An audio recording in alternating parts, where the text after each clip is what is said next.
just so you're aware. Yeah, exactly. So, okay, I'm going to hand over to Vanessa now to introduce our speaker tonight. Thanks for waiting, everyone. Thank you for coming. I'd like to begin by acknowledging the traditional custodians of the land on which we're on today, and pay my respects to elders past and present, and extend that respect to all Aboriginal and Torres Strait Islander people, all our friends and colleagues. I have the great pleasure of introducing Dr. Jamie Parr today. So a little bit about Jamie. He was born and raised and educated in the UK, obtaining a BA with honours, master's degree as well from the University of Warwick and a PhD from the University of Essex. He moved to Australia in 2014, and Jamie's principal research interest is Nietzsche's philosophy, with a particular focus on Nietzsche's intellectual relationship to Blaise Pascal. He's actually writing a book on this relationship, which was very academic, and it's going to come out soon, so you better finish writing it. It's on Amazon if anyone wants to pre-order and make Jamie more nervous that he has to finish it, and it's called, write this down, Nietzsche and Pascal, Transfiguration, Despair, and the Problem of Existence. So some material that he's already published that you can read is called What Do I Matter? Nietzsche on Pascal, Self-Obsession and Good Cheer in Joy and Laughter in Nietzsche's Philosophy, Alternative Literatory Politics. Schoenberg's Verklärte Nacht and Nietzsche's Art of Transfiguration, co-authored with me in the edited collection Nietzsche and Music, Philosophical Thoughts and Musical Experiments, and Pregnancy as a Cipher for Nietzsche's Project of Self-Overcoming, The Case of Pascal, which is called co-authored with Katia Hay in the Journal of Comparative and Continental Philosophy. So I will now hand over to the wonderful Dr. Jamie Parr to begin his lecture on Nietzsche. Thanks, everyone. Thank you, Vanessa, and thank you to Chris Joel Cruz, even though he has the temerity to be overseas, and of course Vanessa for giving me this opportunity to come and speak today.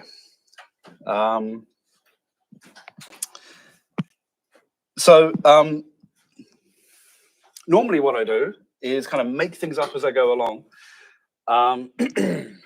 which usually works, but I won't do that today, actually. So I've actually written the thing out, so you're very honoured.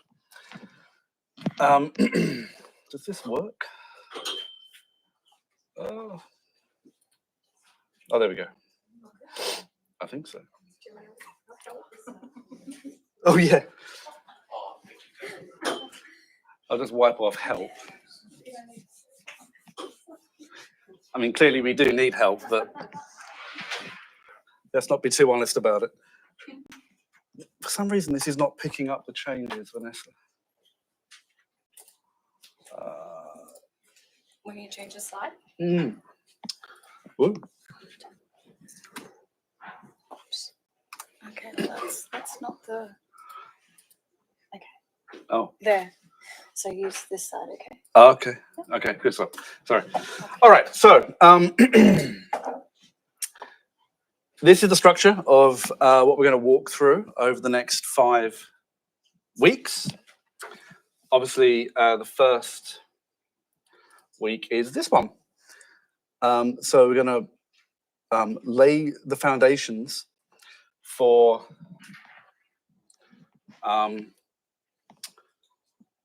what I at least intend to be a fairly slow and careful walkthrough of the first part of Nietzsche's remarkable text, The Birth of Tragedy. So today, the Schopenhauerian ground, as you can see, and pessimism. So let's get on with it. So Nietzsche declares in his first published work, The Birth of Tragedy, or BT, as I usually call it, he declares that it's an impossible book. He tells us that it's badly written, it's uneven, it's sugary, it's arrogant, and all manner of other negative things. Regardless of this assessment, which we may or may not agree with, The Birth of Tragedy is a remarkable text. If we take its concerns seriously, as we ought as readers of Nietzsche, then the work is not merely a bracing, but also a disturbing read. I should probably say I have a habit of piling text onto PowerPoint slides. I'll try to do the opposite this time, okay? So as painful as it may be, try and focus on what I'm saying rather than what's on there. These are just prompts. So as Nietzsche tells us himself, at the heart of the book is an exploration of pessimism. Pessimism, because BT is concerned with our experience of life as something that is capable of destroying us, of driving us at its most extreme to destroy ourselves. That life has such a capacity, one most of us consider enacting more often than we would admit, is assumed as an axiom for what follows.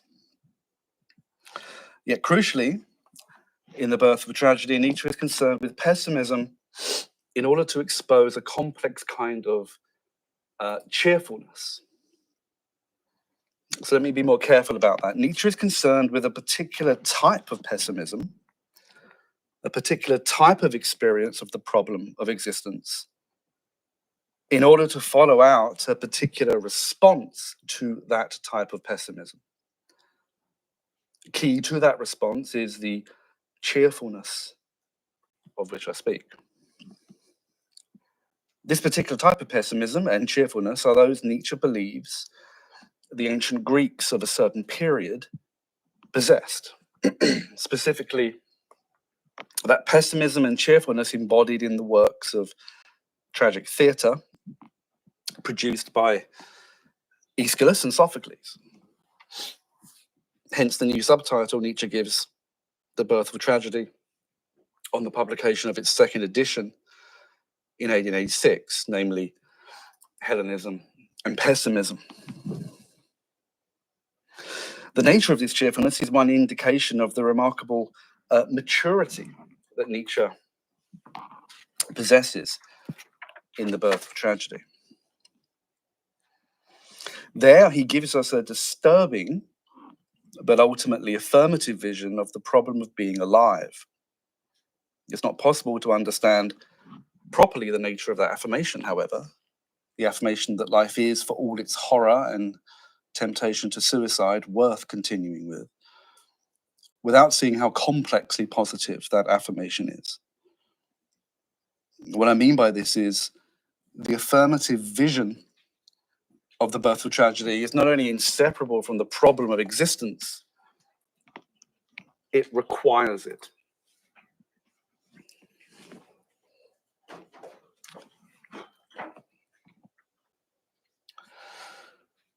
Only the first part of BT will be covered. We will follow Nietzsche through his elaboration of the nature, meaning, and importance of Greek tragic theatre, stopping at the point at which he turns to the death of this version of tragedy. Under the influence, he thinks, of Socrates and the Socratic vision of existence.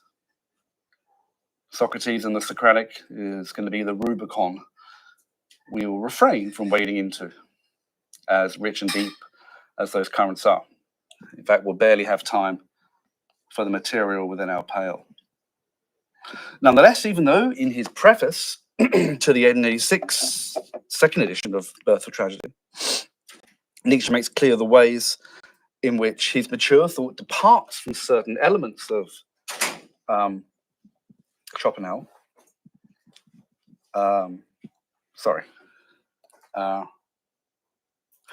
Even though in the second edition of The Birth of Tragedy, he makes clear the way in which his mature thought has departed from what he was writing in The Birth of Tragedy, particularly his use of the conceptual language of Schopenhauer, it's nonetheless the case that the material of Schopenhauer's that we're going to cover this week will allow us an insight into the concerns that occupy Nietzsche across the whole of his intellectual career, not just in The Birth of Tragedy.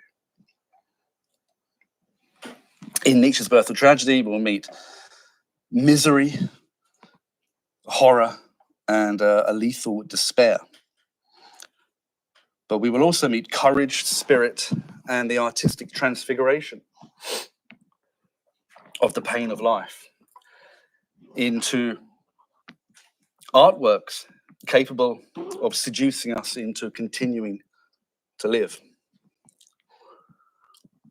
We will therefore meet the subtle, complex awareness of ancient Greek tragedy, as Nietzsche conceives it, in which the audience member, the participant, the percipient, the celebrant, gives himself up to the seduction of the drama.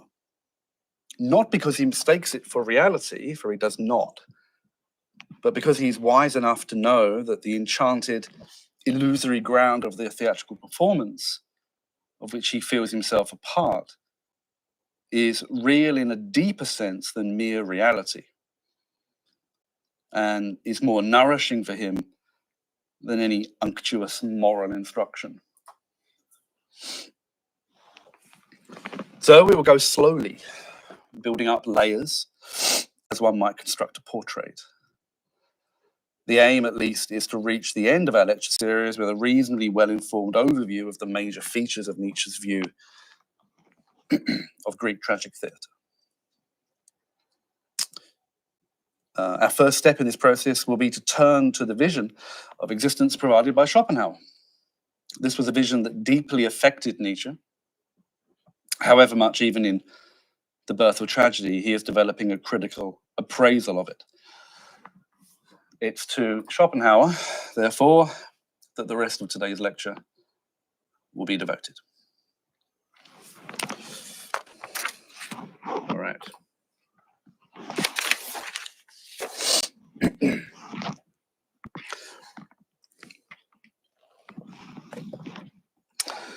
So, Schopenhauer's a monist of a type. For him, all that is one thing. This thing is what he calls will.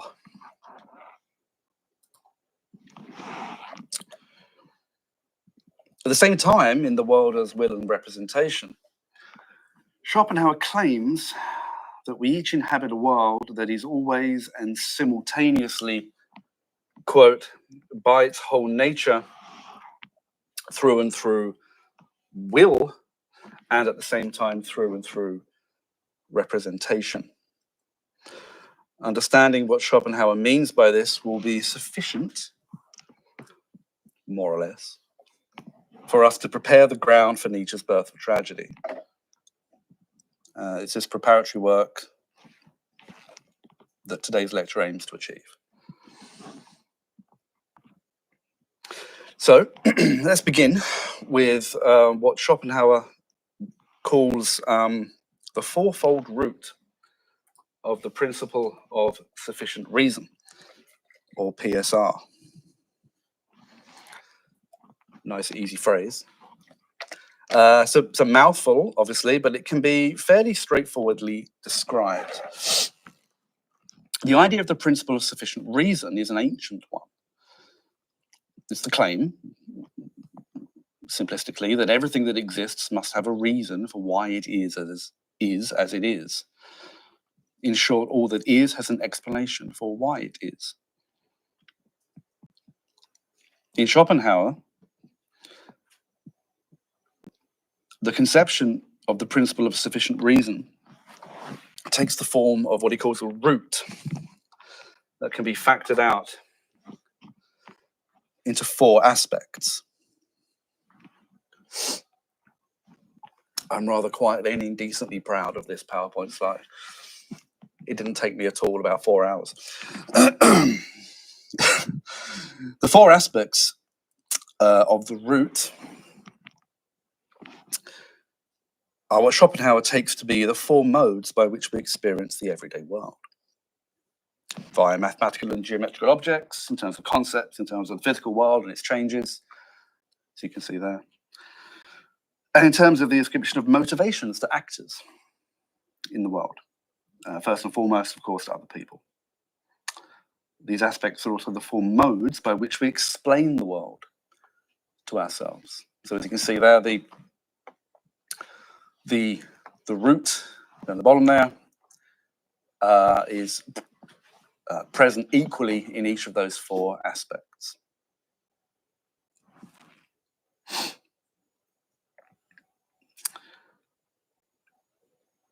It's the root that allows us to gain purchase on Schopenhauer's idea of the world as both will and as representation.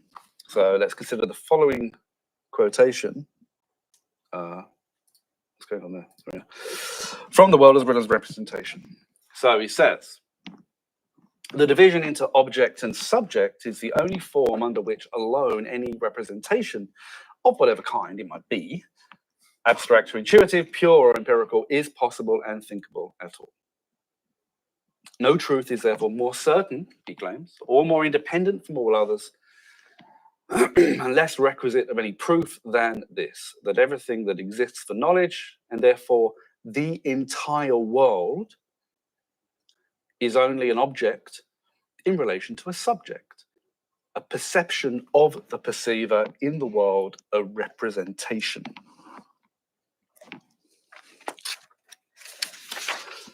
So, the root of the principle of sufficient reason, the division between subject and object, the object as the perception of the perceiving subject, describes the eternally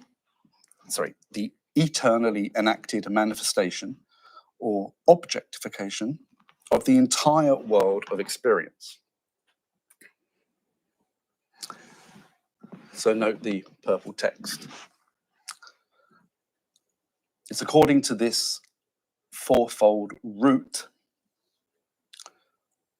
that, according to Schopenhauer, the world of our experience, the world of space and time, of individual objects, of causality, of we ourselves, and so forth, is constituted and structured. So we have to be clear here. It's natural, and will shortly be necessary, to examine the world of human experience as it is structured by the PSR. So it's natural to think about this from our own point of view as subjects. We're very used to thinking of ourselves, naturally thinking of ourselves as subjects who perceive objects in the world. In order to make headway with how Schopenhauer thinks of the function of the fourfold root, however, and the generation of the world as a representation, we have to actually flip that around, that subject-object relation. Which is to say, it's essential first to turn to what Schopenhauer thinks is the primal generation of the subject-object division. The whole of the world, he writes, is only object in relation to subject. However, and very importantly, although it is we who experience the world, to which Schopenhauer refers, the subject he intends is at base not human being at all, but the timeless and indestructible will.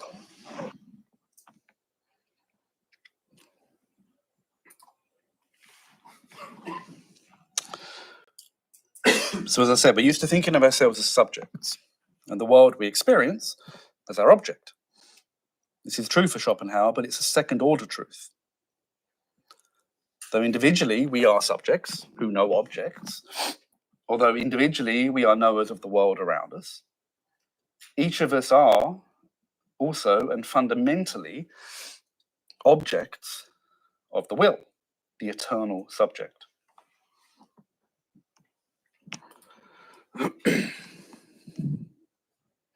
The will, the eternal subject, spontaneously and eternally produces or objectifies the world of experience, the world of space and time and causality. This includes we ourselves.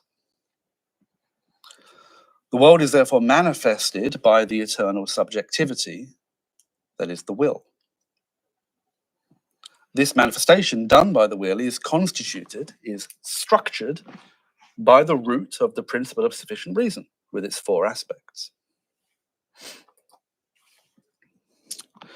The world, including our experience of our own individual finite existence, is therefore real. Everything in this room, structured as it is, according to the principle of sufficient reason in space and time, under causality and so forth, is for Schopenhauer real, but only as dreams are real. Insofar as the world is an objectification of the will, it's also an illusion. For Schopenhauer, the ultimate reality is always and only the will, the eternal percipient, one who perceives, whose spontaneously generated perception is all of this. The will is all that is. The living dream of the will, so to speak, is the world.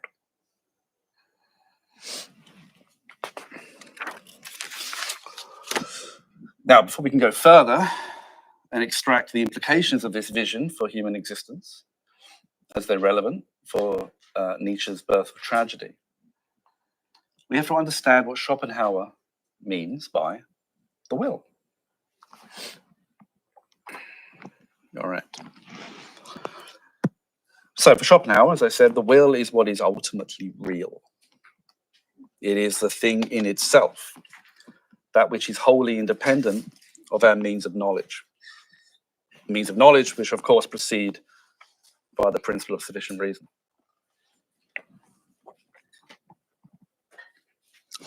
The will is outside of and prior to the principle of sufficient reason. Oops. The principle of sufficient reason is the set of constitutive structures according to which the world, as manifested by the will, appears to us and is knowable by us. The will itself is, to use a modern idiom that I really hate, but I'll use it anyway. The will itself is wholly and permanently upstream of the principle of sufficient reason. The will is therefore outside of the conditions and characteristics of the principle of sufficient reason. The will is outside the conditions and characteristics of everything that allows us to know the world as we know it every day. The will is outside of time. It's eternal. The will is also a constant activity, and that activity is a constant striving without aim and without rest, as he says. And the will is also permanent affliction, suffering.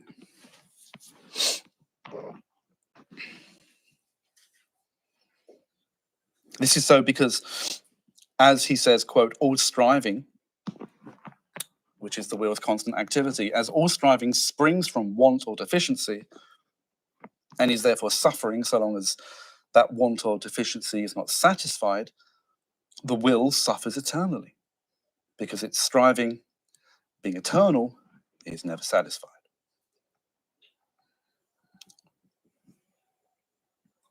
The will is outside of all categories. The will is groundless. It itself is the ground of all that requires grounds. The will is absolutely free and self-determining. And for it, there is no law. It is irrational, it's blind, it's aim and directionless. The will is meaningless. It is amoral, prior to any considerations of good and evil. And in its primal mode, the will is unconscious. In its primal mode, the will has no knowledge. Now, while the will remains unconscious, the will's objectification of the world occurs unconsciously, spontaneously, and continually. So the will doesn't know that it's objectifying or manifesting this, at least at its primal level.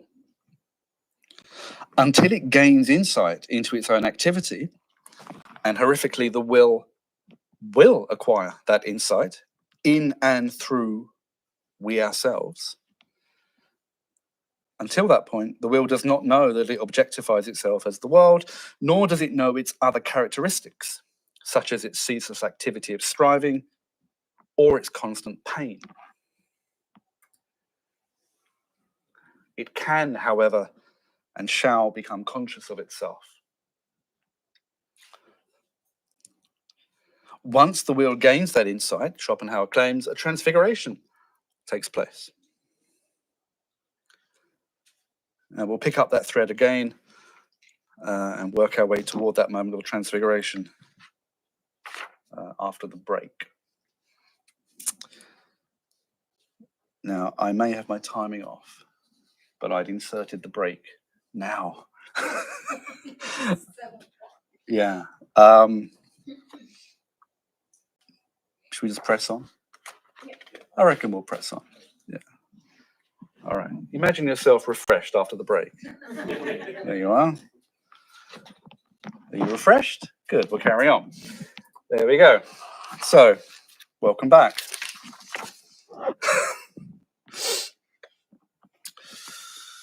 All right. So let's recapitulate.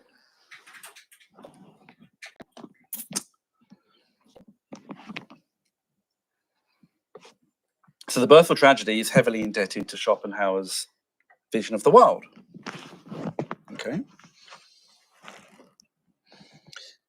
As we'll see from next week onwards, even in the Birth or Tragedy, Nietzsche doesn't directly copy Schopenhauer's ontology, his theory of being. He doesn't directly, slavishly reproduce his metaphysics in the Birth or Tragedy, even though some commentators have claimed that he does. He does not. What he does do, which he regrets significantly relatively quickly, but certainly by 1886, is to, at the very least, he trades in some of Schopenhauer's conceptual terms, and it's certainly clear that he is deeply influenced by what Schopenhauer does. The Schopenhauerian pessimistic vision of existence profoundly appeals to and influences Nietzsche. I think it's fair to say throughout his career, but it's equally fair to point out that even in his first book, even in The Birth or Tragedy, Nietzsche is developing and has already developed a critical appraisal and a move away from Schopenhauer's metaphysics, which I'll begin to unpack next week. So for Schopenhauer, as we've said, and we've all absorbed it over the break, clearly, the will is what is ultimately real.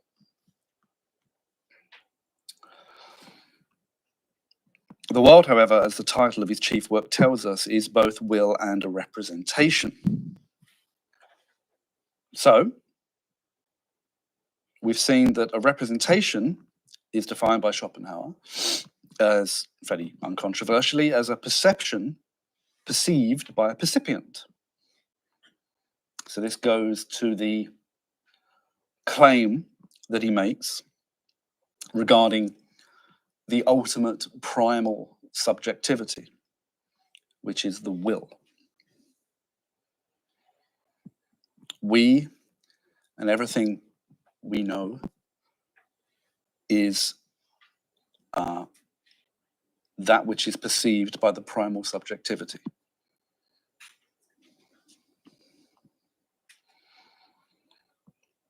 The world as we experience it, the everyday world we inhabit, filled with trillions of individual items of all types, is the perception or the object of the timeless, eternal, indestructible, aimless, irrational, constantly striving, permanently suffering, ultimate and primal subject, the will.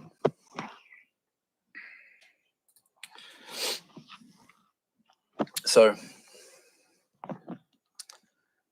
if you just note the purple, principle of individuation, usually used by Schopenhauer in its Latin form, Principium Individuationis. It is according to that principle that everything is as it is, as we experience it, as individual things in space and time, chairs, table, people, our own bodies, and so forth.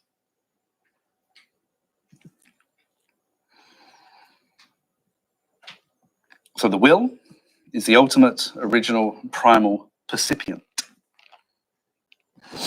Our local, personal experience of subjectivity, in which we are the subject and the world about us is our object. I'm the subject, this pen is my object, etc. This is real for us, so far as we are real at all, for Schopenhauer. But it's nested within the primal subject-object relation just described.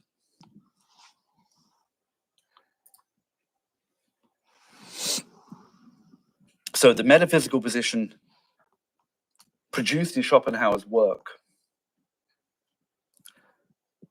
is therefore a vision of human existence that is profoundly pessimistic. Why is that so? Well, I'll explain. It's this pessimism that Schopenhauer is usually known for. For some, Schopenhauer has become a kind of arch pessimist and mouthpiece for their own insensitivity and often understandable lack of patience with the problem of the world.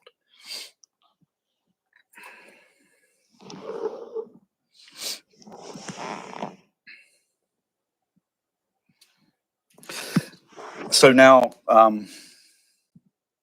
having established the nature of the primal subjectivity and the nature of the will as a constant striving that is meaningless, blind, and constantly suffering, we're now in a position to give a kind of overview of, if you like, the human catastrophe as Schopenhauer conceives it. And it's important to do this, that is, to unpack something of the pessimism that characterizes Schopenhauer's thought, because, after all, pessimism lies at the core of Nietzsche's concerns in The Birth of Tragedy. In fact, Nietzsche even supplies a new subtitle to the second edition of The Birth of Tragedy, which is released in 1886. And the subtitle is Hellenism and Pessimism, the Hellenistic meaning of the Greeks. So when Nietzsche returns to The Birth of Tragedy, writing his rather famous attempt at self-criticism, which is the point where he berates himself for writing an arrogant and sugary book,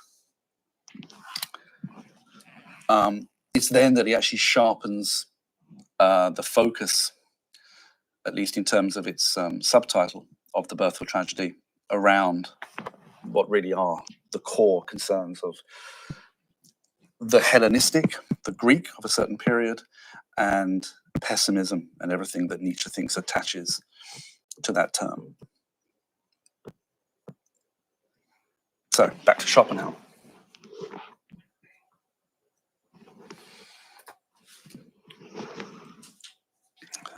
I might have my slides slightly out of order. What we do? There we are. Okay, so we've considered the idea of the principle of sufficient reason. The principle of sufficient reason is this primal constituting principle, which is an operation that produces phenomenally this world, breaks up the will, if you like, phenomenally into the world of individuated objects, including ourselves. We're seeing that the deepest level of operation of this principle lies with the will's spontaneous, unconscious manifestation of the world as representation. We've seen too that we're part of that manifestation, and our own experience is the most developed sophisticated iteration of that principle. So let me say that again. For Schopenhauer, our own experience, the human being itself, is the most developed and sophisticated expression of the principle of individuation. It is the most finely wrought work of the principle of sufficient reason. We'll see shortly why that's important. So the entire world we experience is an objectification of the will. En masse, the entire world of representation, therefore, bears the stamp of its origin. The origin, of course, being the will. Why does the will, however, unconsciously and spontaneously manifest or objectify the world as a representation? The short answer is an unconscious attempt to find relief from its suffering. The will objectifies or manifests the world spontaneously, unconsciously, out of a blind and, in fact, doomed attempt to satisfy the lack, the deficiency from which it suffers.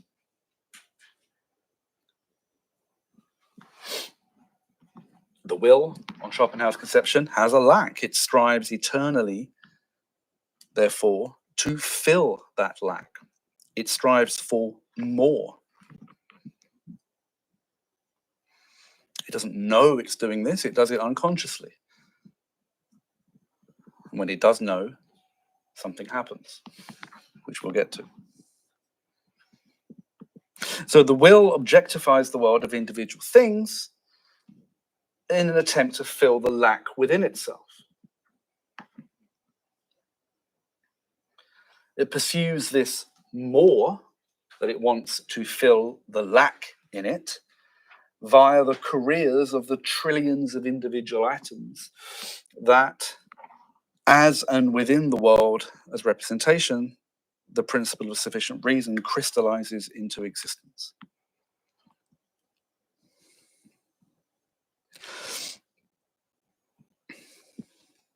So I've always thought that Schopenhauer's vision of this, whatever this is that we have to experience, including ourselves, is actually rather beautiful. It has a kind of hallucinogenic quality, in a sense.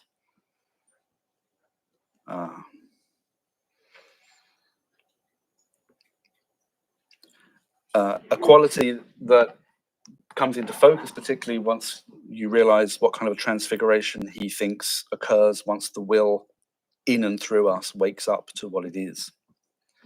But we'll get to that. But for Schopenhauer, you and me, everything that lives, everything that exists, is thrown out by this eternal subjectivity, this afflicted one, in an attempt to ease the pressure of its agony.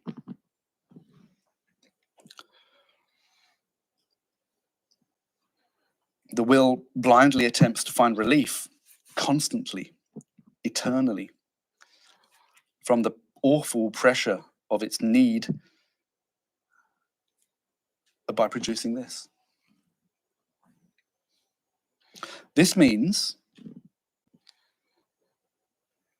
that everything that we know, including we ourselves, are the ongoing consequence of the eternal suffering of the primal one. That suffering of the primal subject, therefore, transfers into its object, into we ourselves.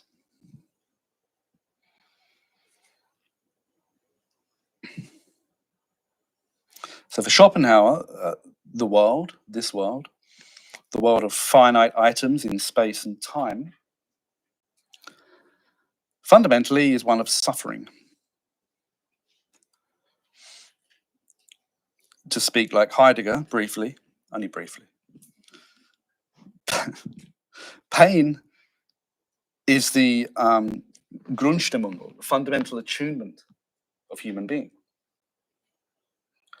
Our existence is meaningless at base, however much we try to layer it over with goals and apparent purposes. And how could it be otherwise? The will is aimless and meaningless. Its object cannot be anything other than that. Our lives are characterized by one craving after another, on and on, from birth to death, according to Schopenhauer. Therefore, every human life is characterized by dissatisfaction and pain.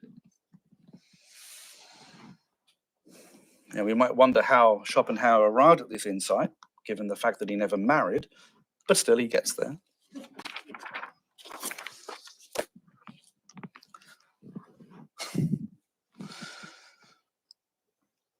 Anyway, for Schopenhauer, it is characteristic of human existence to never be satisfied. No matter how successfully we meet the needs of our cravings, more needs inevitably present themselves and demand satisfaction. There is no end.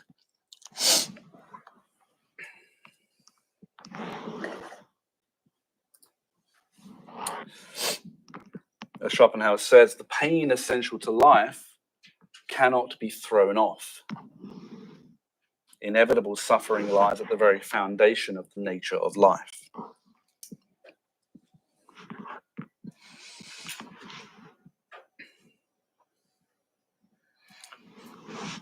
This has to be so for Schopenhauer because this is an expression of the eternally suffering, eternally striving will, whose willing, if you like, echoes through us permanently.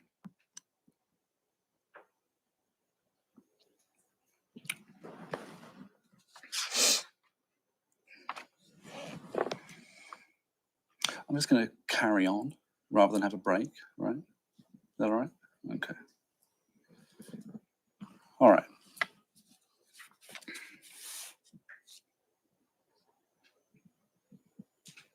Now, all of these points are important because I say so. No, they're important because what I'm trying to do is set up a series of key points of contrast with what is going to come next week and thereafter, which is to say, Schopenhauer's conception of pessimism as it will be contrasted with Nietzsche's conception of pessimism. Schopenhauer's conception of the will as it will be contrasted with Nietzsche's, and so on. As part of that, one very important point of contrast will be Schopenhauer's conception of individuation. Okay, in contrast with Nietzsche's conception of individuation. Now, individuation is just, remember, the product, if you like, of the constitutive work of the principle of sufficient reason. Yeah? And it's not just trivial items such as a pen. It's your own body, and it's fundamentally the human, each and every individual human being in his or her individuated condition as an apparently discrete object in the world that is particularly at issue, both for Schopenhauer and also for Nietzsche.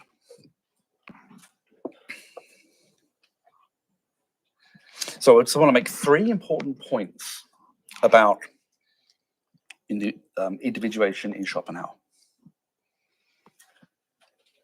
Firstly, then, for Schopenhauer, the human being, so you and I, every one of us, exists as the most complete expression of the will's striving for more.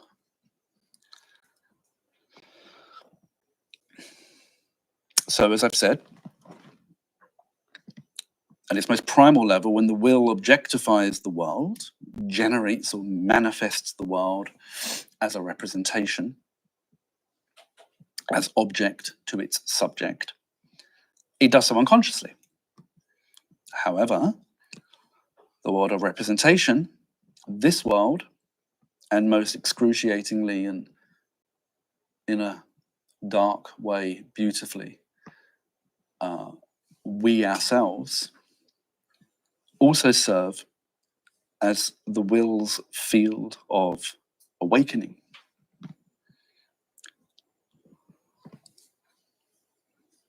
It's in the world of representation, which is the perception of the will, that the will comes to consciousness of itself, consciousness of the nature of its activity.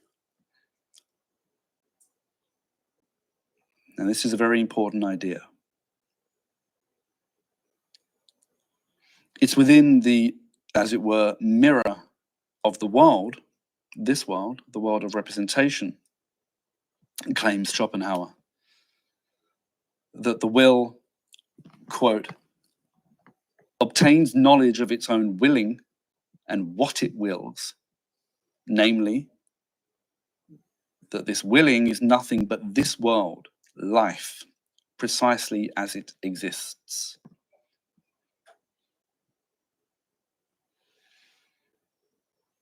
Articulated via the constituting operation of the principle of sufficient reason, understood in terms of this world of individuation. The will and will to live are synonyms. What the will wills through us is more of this, more life, always more.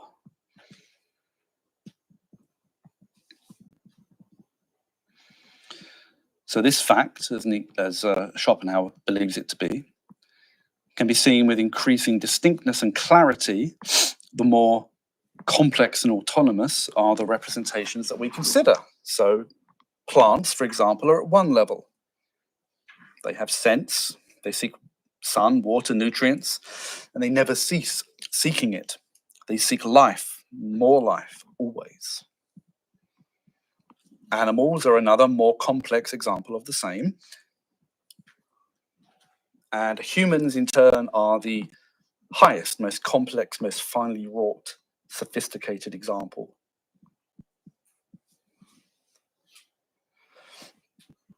And it's because we are the most sophisticated, finely wrought, and aware example of this permanent craving of the will that we suffer so much.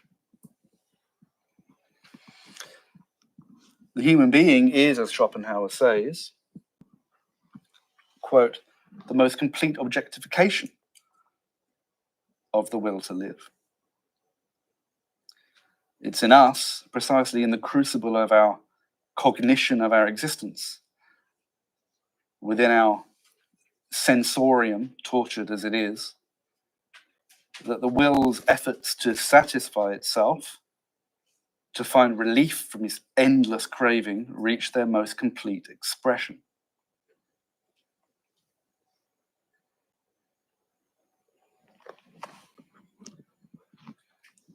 If you like, if the will is, if you like, a scream, an eternal scream, it's only in the human that that scream becomes audible, both to us and to the will.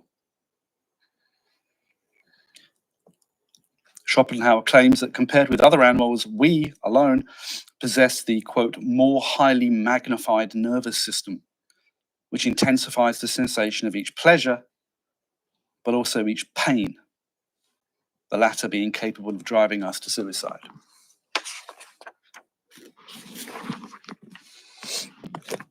He's a cheerful chap. Therefore, while the ontological ground of the problem of existence is the suffering of the one will, the primal one, the nature of the problem as we experience it is that the will's most elaborate, sophisticated attempts to seek relief from its infinite striving is to objectify itself, God help us, as each one of us.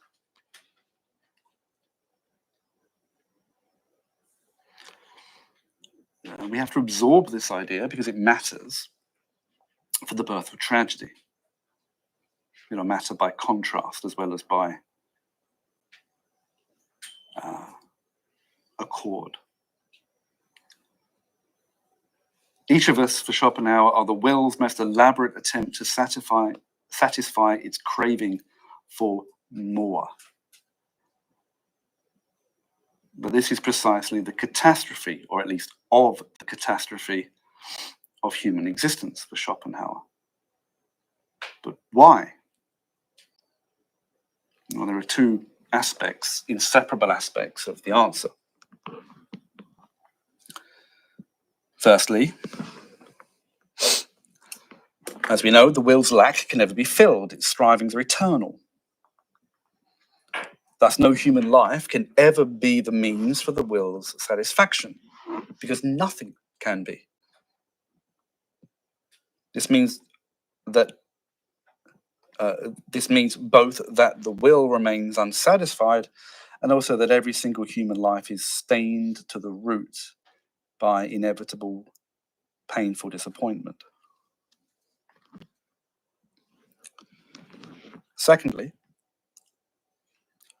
the will is, of course, outside all limit or measure. It is eternal, unlimited, and its strivings are immeasurable and eternal. Yet this monster attempts to meet this monstrous lack via you and I, via these tiny, sensitive, limited, finite bodies and minds of ours. We are individuated beings. We are limited. We are limited physically, mentally, chronologically, chemically.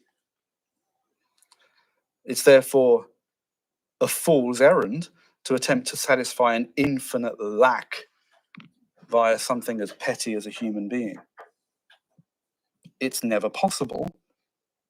And the continual running up against limits of the will in us, as us, is the source of constant affliction, frustration that hurts. It hurts us, which is to say, ultimately, it is part of the will's eternal suffering.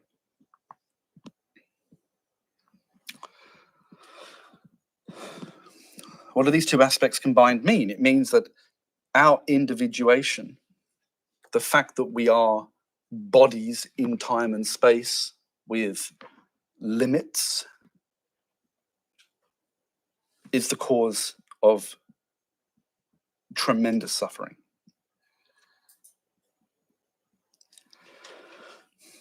The will objectifies itself as and working constantly in and through us, so to speak, chafes permanently against the limits of our being, limits that exist precisely because of the principle of sufficient reason that is the essential structuring, constituting operation of the world as representation.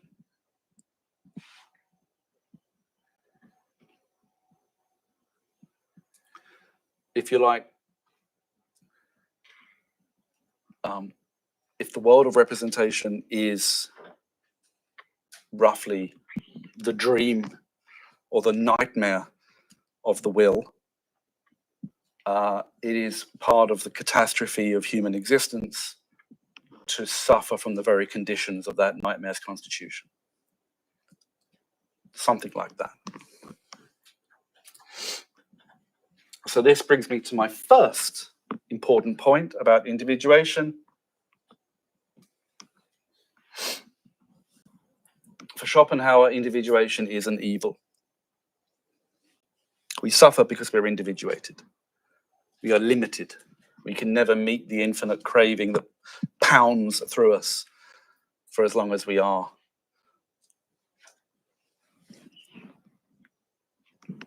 yoked together in life.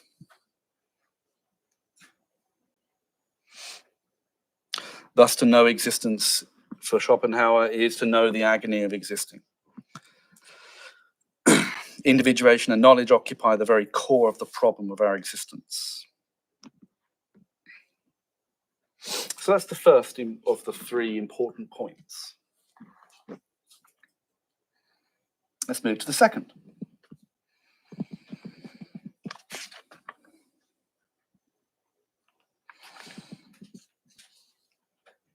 This is where things get rather trippy and Vedantic and I think rather beautiful. But I am quite strange. So the second point. It follows from Schopenhauer's conception of the world as will and representation that the individuation of empirical entities is at base illusory. When it comes to human beings, at a certain ontological depth, the local dimensions of the person, of every person, of you and me and everyone else, at a certain depth of being, all those local dimensions that make you supposedly you give way inevitably to the eternal subjectivity of the one will. Put another way, as well as being an evil, our individuation is non-basic to us.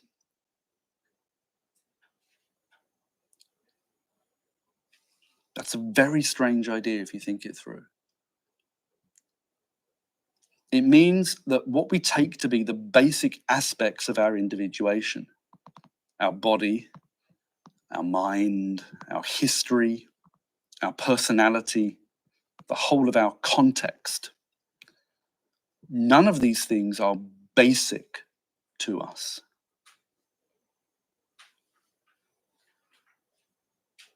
All of these things are constituted solely by the principle of sufficient reason.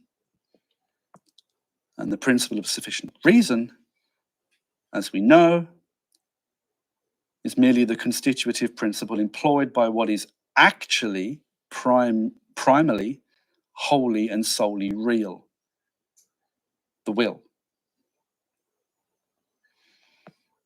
As Schopenhauer says, the whole of the world, everything is only object in relation to the subject, an object according to the constitutive work of the principle of sufficient reason.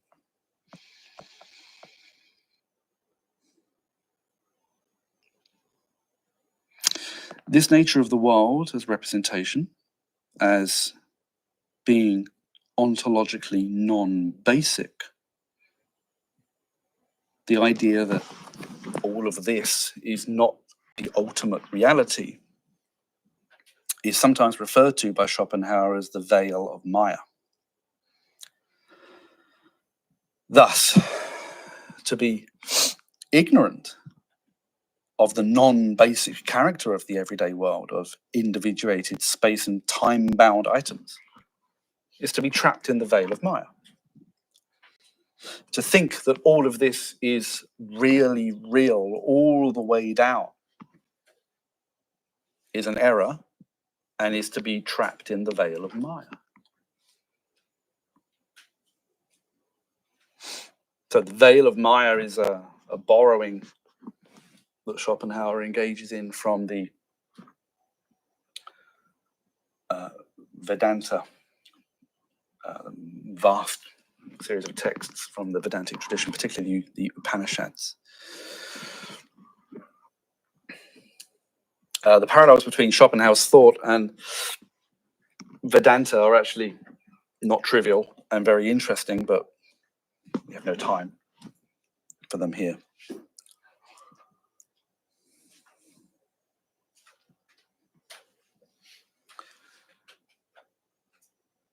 So, the primal subject, as we know, the will, is timeless and indestructible. It is this timeless, indestructible subjectivity that is the basis of the existence of each one of us, according to Schopenhauer.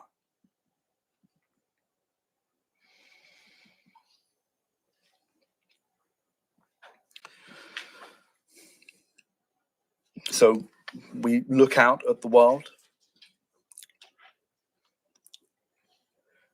right now. What looks out on existence in and through us is not at base, not at all the person we each experience ourselves to be. We assume, erroneously, that we, whatever that is, extends all the way down into ourselves. For Schopenhauer, this is incorrect.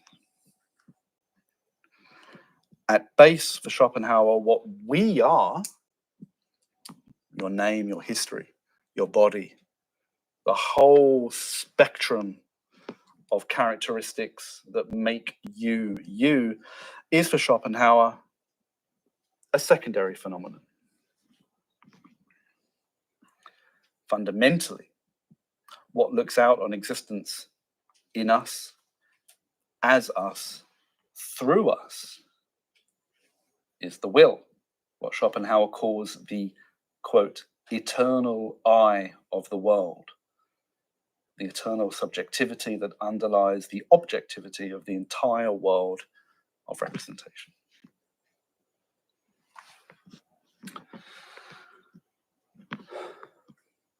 So that's our second point. First point, individuation is an evil. The fact that you have an individuated body existing in space and time and so forth and so on, is a source of constant affliction. It is better that it had never been. Secondly,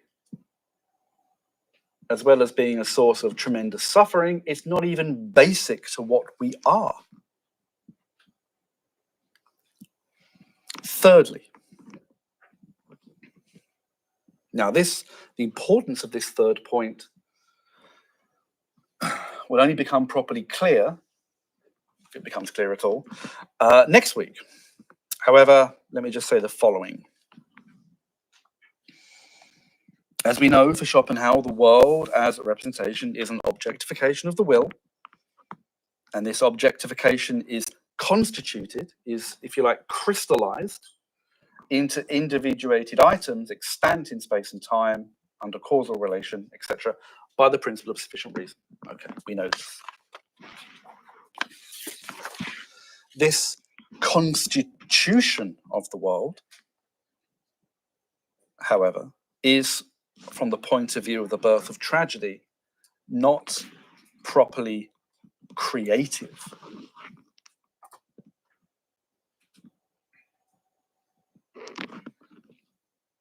So the third important point is that Schopenhauer's world as representation is a primarily constituted world, but not a properly primarily created world. Now, for Nietzsche's conception of the Eine, the primal one, this matters. And as we will see next week,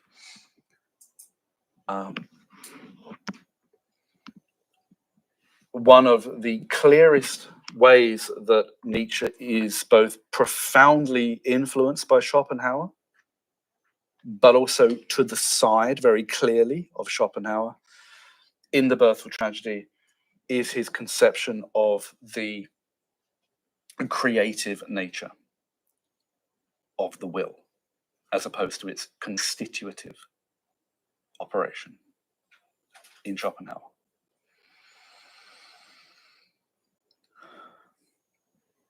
In any case, we now have our 3 points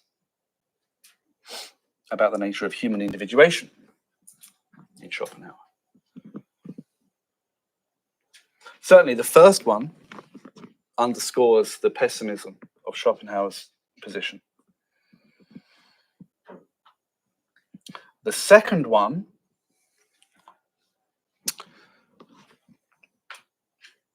I suspect is strongly part of Nietzsche's instinctive move away from Schopenhauer, even in The Birth of Tragedy, because it suggests a kind of value distinction between this and actual reality. It's that kind of metaphysical bifurcation and value distinction that, of course, Nietzsche is famous for rejecting, roughly speaking. Most famously, of course, for Nietzsche in terms of his reading of Christianity as valuing the life to come over this life. Anyway. Now, there is a final step before I stop subjecting you to my voice. And that is, I need to say a few words.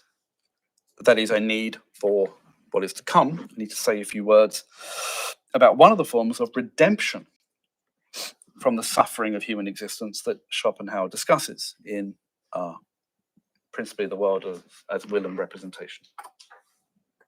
Now, there are other means by which Schopenhauer thinks the agony of existence can be damped, suppressed, such as through aesthetic experience and through asceticism and so on. But I want to talk about this one. So I know many of you may be flagging, okay, but do try and absorb the following points as best you can, because they're going to matter.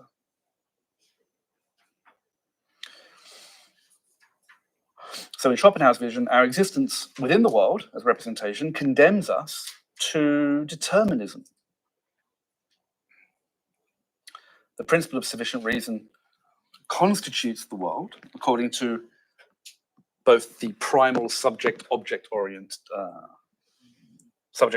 relation and necessary connection.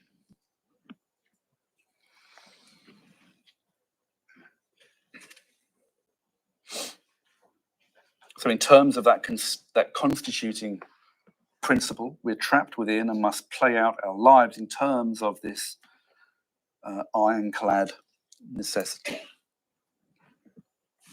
However, in the world as will as representation, however, Schopenhauer explores what he considers to be an exception to this deterministic position. This exception, which Schopenhauer thinks religions have both understood and misunderstood simultaneously, I'll get to that in a moment. This exception occurs when an individual experiences a radical change in their knowledge of existence.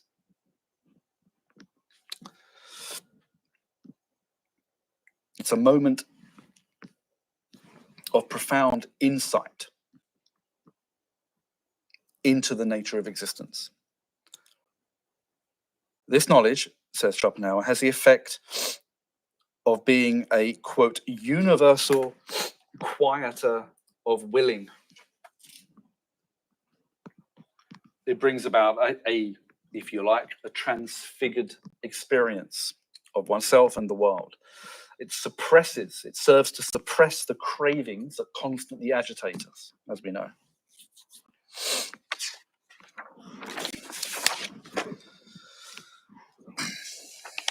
This knowledge arises, quote, when the principium individuation is the principle of individuation, that which keeps us locked into that veil of Maya illusion, that there are individual things, including ourselves. Once we see through that, and the inner nature of the thing in itself, the will, is immediately recognized, then we recognize that all is the same will in all.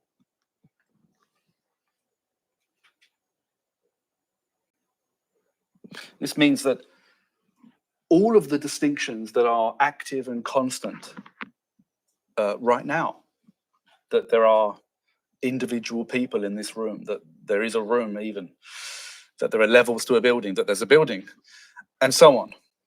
All of this is true only at a certain ontological level.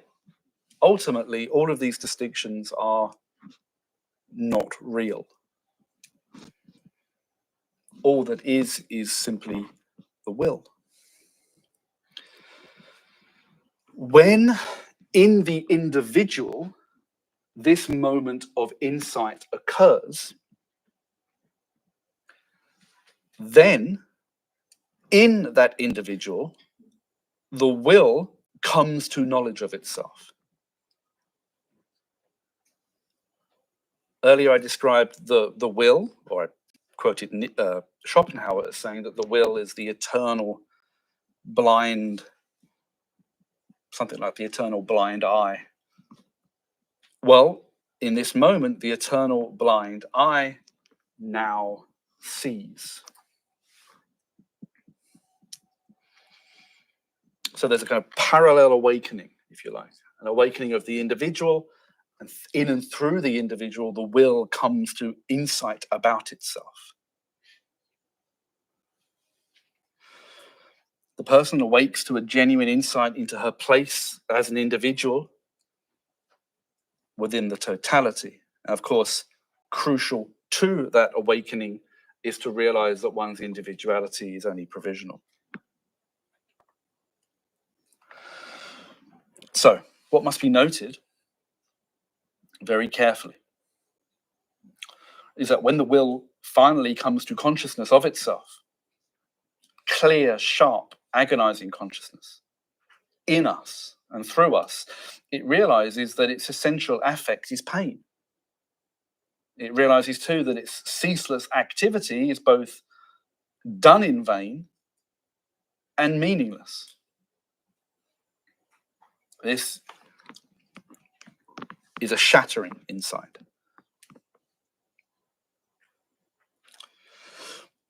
So just as the will realizes the vanity of its activity, so does the individual. In and through the individual does the will come to this realization. The individual wakes to consciousness of the world he knows as the veil of Maya. So note the second purple bit.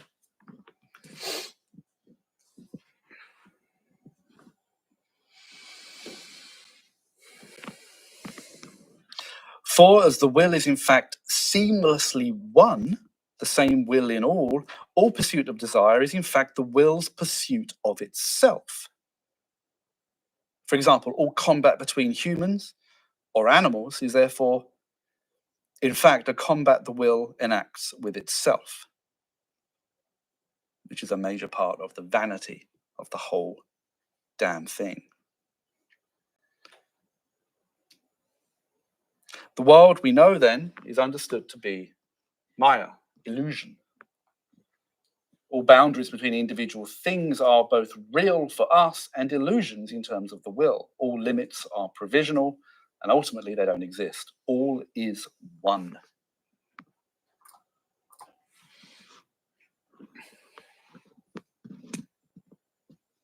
Now, without this consciousness, what plays out in the will as manifestations in, for example, predatory nature is the hunt for food, is combat and struggle. Schopenhauer says memorably, quote, "The hungry wolf buries its teeth in the flesh of the deer without the knowledge that it is the mauled as well as the mauler. But now, however, within and as the human being, the will realizes not only its pointlessness, but also, very importantly, the needless agony it thereby generates for itself. For example, as both mauler and the mauled. Both the individual and the will, as it looks out at itself from within the individual, will reach this insight. The effect of this insight is, as noted, a universal quieting of the will's activity in and as it objectifies itself as the human percipient. We become, if you like, the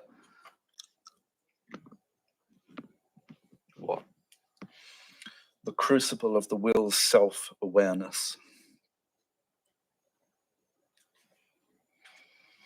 So, therefore, the immediate consequence for the individual, Schopenhauer says, is the suppression of her motives for willing, even though the objectifications, the physical, what we understand to be physical elements that occasion those cravings and motives, such as a person's sexual organs, remain intact.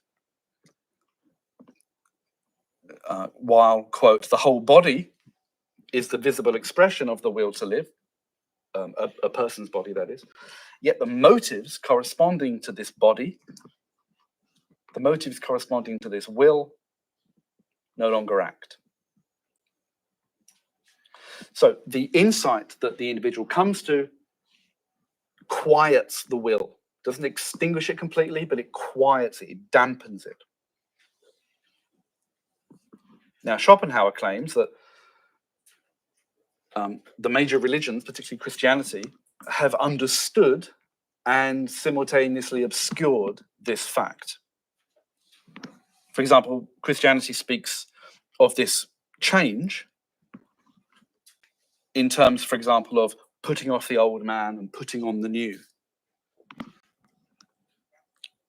Now, for Schopenhauer, this is religious error dressing up what is actually a fundamental truth. In any case, for Schopenhauer, such transfiguring moments of insight are opportunities for individuals to experience genuine freedom, an experience that we're not otherwise able to experience, an experience that we do not and cannot experience while we remain slaves to the cravings of the will and lost in the endless, vain activities of the veil of Maya. Affectivity, that is, the affectivity that is unlocked by the suppression of the will's craving is this remarkable transfiguration of experience, a sense of release from the constant cravings. And it's this activity that Schopenhauer describes as the greatest prerogative of human existence.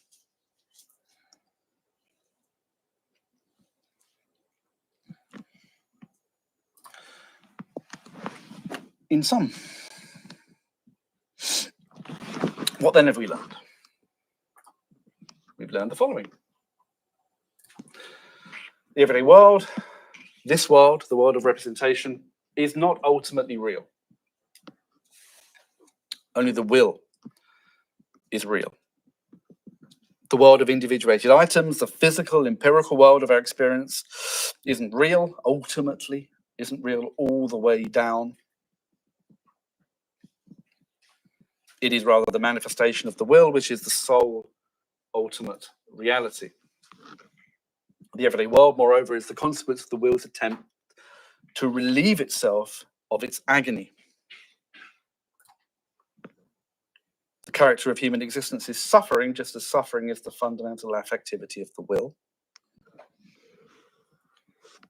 And we've learned, too importantly, that individuation causes us constant pain, that it's not basic to our being, and that it is, as will matter for Nietzsche, something that is constituted and not created. All of this lends a kind of dreamlike or ghostly character to our lives, or if you like, a nightmarish quality.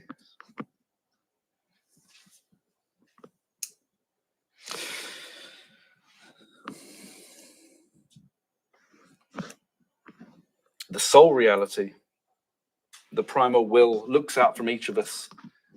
It is our ultimate reality, and what we are is a secondary phenomenon. So next week, if you can bring yourself to come back, we'll turn to The Birth of Tragedy, a work in which that Nietzsche composes after hungrily devouring Schopenhauer, finding in him a kindred. But such is Nietzsche's extraordinary maturity, even in his 20s, that he composes The Birth of Tragedy while he's already moving away quite firmly from Schopenhauer. And we'll see that in The Birth of Tragedy, there are contained elements that Nietzsche pulls away from as his awareness of his project crystallizes and matures. But there are also fundamental convictions and claims and constants in The Birth of Tragedy that follow Nietzsche through his maturity